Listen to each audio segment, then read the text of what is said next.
We're diving straight into, well, a world of serious intrigue today. A global power player, really, cloaked in centuries of tradition.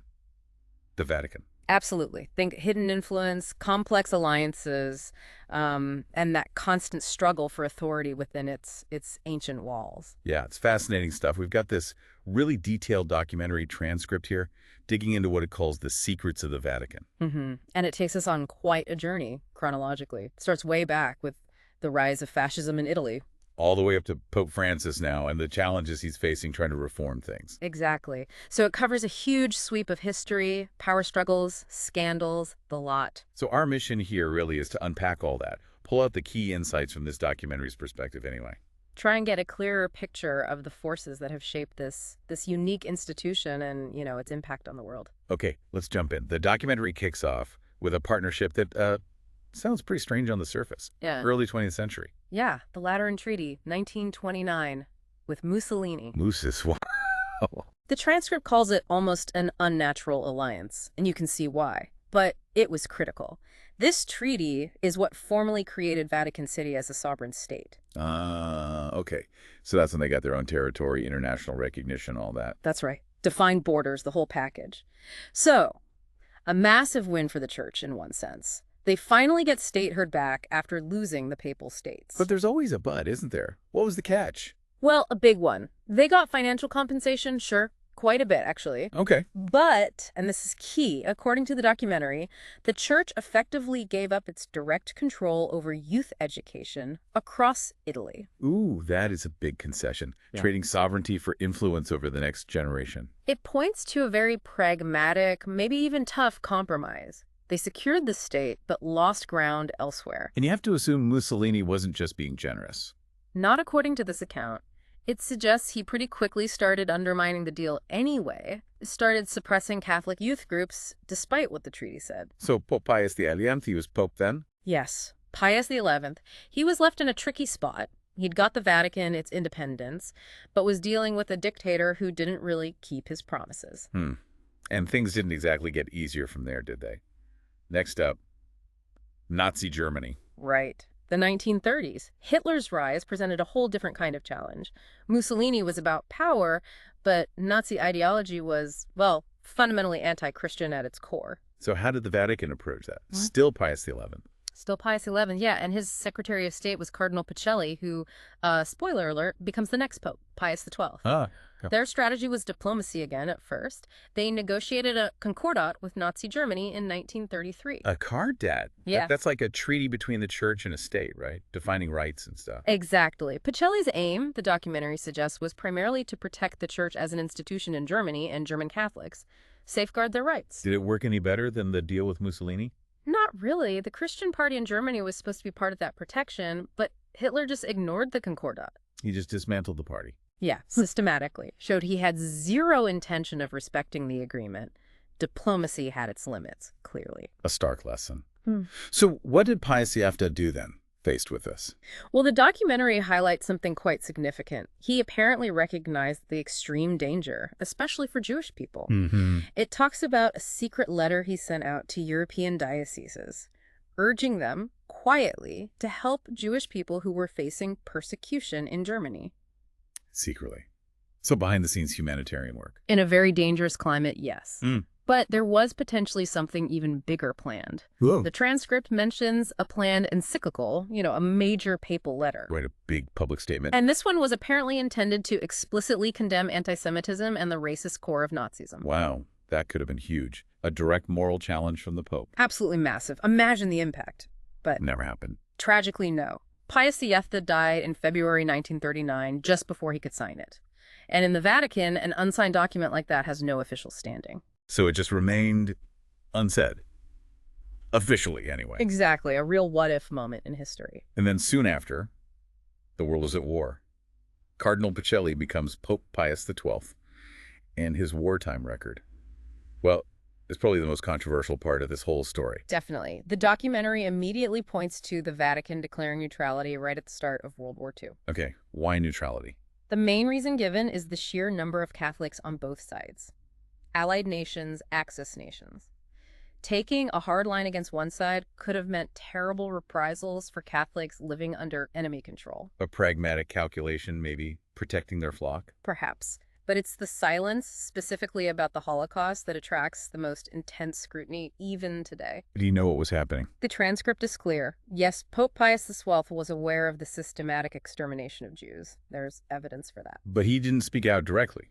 Condemn the Nazis by name for it. He made some general statements about suffering, about innocents being killed, but no direct, unmistakable public condemnation of these specific atrocities.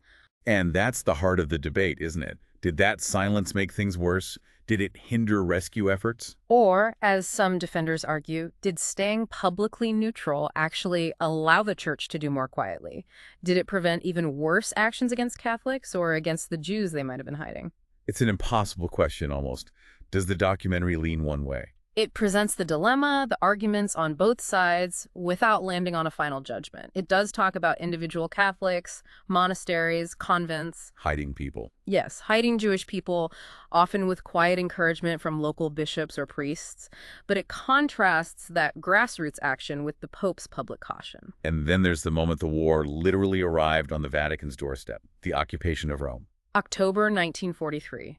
The Nazis round up the Jews in the Rome ghetto, literally under the Pope's windows. Unbelievable. What did Pius XII do then? The transcript says he did send an emissary to the German command, pleading for them to stop the raid. Initially, that failed. But then it also documents that he ordered Vatican properties, churches, convents across Rome, even parts of the Vatican itself, to open their doors and give refuge. So, action. But maybe after the fact, or under duress. It's complex. Those actions did save thousands of lives in Rome. But the public silence earlier remains the sticking point for critics. And the end of the war didn't exactly clear the slate, did it? There were other controversies. Yes, the documentary brings up a really disturbing element. Evidence of a network involving some within the Vatican that helped Nazi war criminals escape Europe after the war. Escape justice. Where did they go? Often to South America, it's known as the rat lines.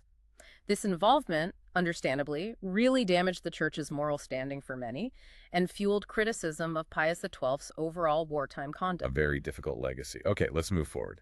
The late 1950s, a new pope, John XXIII, initially seen as just a caretaker, right? Exactly. Elderly, considered transitional, so everyone was stunned when, pretty much out of the blue, he announced he was calling an ecumenical council Vatican II. Vatican II. Even I've heard of that. That was a big deal. Huge.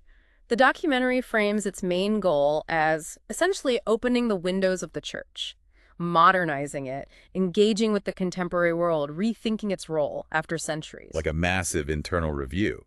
But you can bet not everyone was thrilled about opening windows. Oh, absolutely not. The transcript highlights major resistance from the conservative old guard within the Curia, the Vatican's central administration. The Italian party, it's called here. Yeah, kind of shorthand for that powerful traditionalist bloc, led by a very influential figure, Cardinal Ottaviani. Ottaviani. Who was he? He headed the Holy Office, the top doctrinal body, think guardian of orthodoxy. He saw Vatican II as a serious threat to tradition and to the Curia's power. So he actively tried to block the reforms. The documentary details his efforts, trying to control the agenda, push pre-written conservative documents, basically limit genuine debate and change. A real power struggle behind the scenes. Definitely. And then another shock. John XXIII died suddenly, midway through the council. Oh no, did that kill the whole thing? It caused a pause, definitely. The council was suspended. Everything hung in the balance. Would the next pope continue it? But he did. Yes. Thankfully for the reformers, Pope Paul VI was elected, and he immediately pledged to see Vatican II through to its conclusion. So, reform back on track. But Ottaviani and his allies didn't just give up, I assume. Not a chance. The resistance continued. The transcript mentions a pretty dramatic incident where Ottaviani apparently tried to sabotage key reform documents. Sabotage. Tried to stop the printing of voting papers, even get them destroyed, to derail a crucial vote. High drama. Wow. But it wasn't all just conservatives fighting back, right? There were strong voices pushing for change, too. Absolutely. The documentary mentions Cardinal Frings from Germany, for instance, and his theological advisor, his paradis, a young theologian named Joseph Ratzinger. Ratzinger, later Pope Benedict XVI. The very same. Yeah. Back then, he was seen as a progressive force, quite critical of the Curia's power. He even helped Frings draft speeches that challenged Ottaviani directly.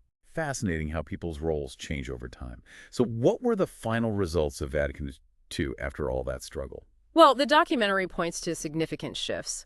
More power and autonomy for local churches, bishops' conferences around the world, a bigger emphasis on dialogue with other Christians, other religions, the modern world. So definitely modernization. Yes, but it also notes that on some core issues, like priestly celibacy or the role of women, the council didn't make major changes. The conservative wing still held significant sway. So a revolution, but perhaps an incomplete one. You could say that. It opened doors, changed the church's direction, but didn't resolve every internal tension. And those tensions would play out in other ways, especially with money. Ah, yes. The 1970s and 80s. The Vatican bank scandals. This gets murky, doesn't it? Very murky. It starts, according to the transcript, with Pope Paul VI deciding to open up the Vatican Bank, the IOR, Institute for Works of Religion, to private investors. Why would he do that? The idea was apparently to bolster the Vatican's finances after some lean years, but it opened the door to complications. And then came Archbishop Paul Marcinkus, the American, head of the bank. Yeah, an interesting choice. His background was more in security, bodyguarding popes, not high finance. Not exactly reassuring for running a bank. The documentary stresses his lack of financial expertise, and he ended up relying heavily on some, let's say, controversial figures. Like Michele Sindona, linked to the mafia. Exactly. And Roberto Calvi, head of Banco Ambrosiano, both deeply entangled in complex, shady financial dealings. And the Vatican Bank got caught up in it. Allegations of money laundering. Serious allegations, yes, that the IOR was being used to move dirty money. Marcinkus had that famous quote, didn't he? You can't run a church on Hail Marys. Implying the ends justify the means, financially speaking. It certainly sounded that way, a very pragmatic, maybe ethically dubious view. Then, Pope John Paul I, elected in 78, only pope for 33 days. Right. And the documentary notes he apparently intended to clean up the Vatican Bank, get Marcinkus out, bring in transparency. And then he just died. Suddenly. Very suddenly. Heart attack was the official cause, but the timing, given his reform plans, fueled endless speculation and conspiracy theories. You can see why. Someone who might have rocked the boat is suddenly gone. Convenient. The circumstances remain debated, let's put it that way. And his successor was John Paul II, a historic choice. Absolutely. The first non-Italian pope in over 450 years. From Poland, behind the Iron Curtain. And his focus was very different, wasn't it? Completely. The documentary makes it clear his overriding priority was confronting communism, especially in Eastern Europe. The Vatican's internal finances weren't top of his list. So Marcinkus stayed put, despite the scandals swirling around Calvi and Sindona. Marcinkus kept running the bank, yes. John Paul II's focus was elsewhere. And the documentary suggests the bank might have even been involved in funding Solidarity in Poland. Secretly. It mentions that possibility, potentially, with U.S. backing. Using the bank's opaque structures to channel funds to the anti-communist movement. High-stakes stuff, if true. Definitely Cold War intrigue. And then the assassination attempt on John Paul II himself in 81. Which immediately raised suspicions of Soviet bloc involvement, trying to silence this troublesome pope. And Roberto Calvi, Marcinkus' associate. He met a grim end, too, didn't he? Found hanged under Blackfriars Bridge in London in 1982. Officially suicide, but widely believed to be murder, connected to the whole financial mess, nicknamed God's Banker. Just layer upon layer of scandal. And Marcinkus remained in charge of the IOR until 1989, despite everything. Protected within the Vatican walls from Italian investigators. Incredible. So John Paul II, huge figure on the world stage, credited with helping end communism. Absolutely. The fall of the Berlin Wall, the collapse of the Soviet Union, his papacy coincided with immense geopolitical change, and he played a role. But the documentary suggests this external focus came at an internal cost. It implies that his concentration on global affairs, especially combined with his declining health later on, meant internal Vatican management was somewhat neglected. Allowing the Curia to consolidate power again, problems to fester. That's the suggestion. That the central administration grew stronger, perhaps less accountable during the later years of his long pontificate. Which sets the stage for his successor, Yep. Benedict XVI, in a different kind of crisis. A devastating one. The eruption of the clergy's sexual abuse scandals on a global scale. This wasn't entirely new, but it exploded during Benedict's time, right? It became a massive, undeniable crisis. Story after story, country after country, and terrible allegations of institutional cover-ups, bishops moving abusers around, prioritizing the church's reputation over victims. A profound betrayal of trust. How did the Vatican, under Benedict, handle it? The response was widely criticized as slow, defensive, inadequate, at least initially. Yeah. The documentary mentions Cardinal Bertone, Benedict's Secretary of State. Yeah. He comes across as quite influential, maybe overly so, and his handling of the crisis drew a lot of fire. And then, as if that wasn't enough, another internal storm. Vatileaks. Right. Confidential documents leaked, seemingly by the Pope's own butler, revealing infighting, alleged corruption, mismanagement right at the heart of the Vatican. It sounds like Benedict felt besieged, isolated. The documentary portrays him that way, overwhelmed by the abuse crisis, the internal battles exposed by Vatileaks. Leading to that absolutely historic decision. His resignation, stepping down, the first pope to do so voluntarily in 600 years, unprecedented in modern times. Why did he do it? The documentary suggests it wasn't just about age or health. It implies it was a deliberate, maybe even radical act, a way to force a stop, to signal that the system, the Curia, needed a fundamental reset that perhaps he felt unable to impose himself. Shocking the system to force change, which leads us directly to Pope Francis. Elected in 2013, a complete outsider in many ways, first pope from the Americas, first Jesuit pope, elected with a clear mandate for reform. And his style was immediately different, wasn't it? Yeah. That focus on humility, the poor church for the poor. Very different. He captured the public imagination initially, seemed much more down-to-earth, wanting to connect directly. And he had some early successes on the world stage, too, like the Cuba-US rapprochement.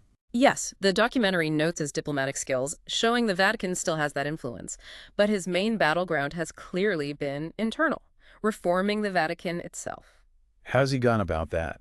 A key move highlighted is creating the C9, that council of 9 cardinals from around the world, specifically designed to advise him and, crucially, to bypass the traditional power structures of the Roman Curia while drafting a new constitution for it. Taking power away from the old guard? That can't have gone down well. No.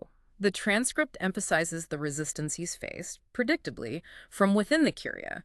Figures associated with the previous regimes, perhaps like Cardinal Bertone, who stood to lose influence. And Francis hasn't minced words about the problems he sees there, has he? Not at all. He famously gave that speech listing the diseases of the Curia, things like spiritual Alzheimer's, gossip, careerism, lust for power. Very blunt criticisms. So he's actively trying to change the culture, promote transparency, accountability. That's the stated aim. But reforming a centuries-old institution with such entrenched interests and complex power dynamics, it's an enormous ongoing challenge.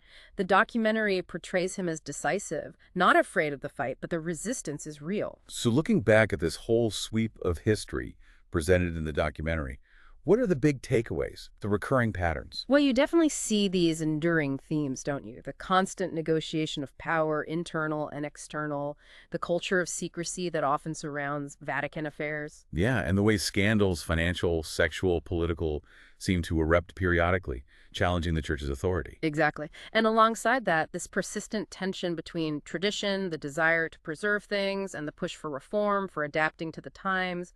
It's a cycle almost. It really is striking how individuals, popes, cardinals, even shadowy figures like Sindona or Calvi can have such a massive impact for good or ill on this global institution. And understanding these dynamics, these historical struggles that the documentary lays out, really does give you crucial context for making sense of what's happening with the Catholic Church now, its role in the world today. Absolutely. Makes you wonder, doesn't it? Considering this long, often messy history of conflict and compromise, what are the real chances for deep, lasting reform under Pope Francis?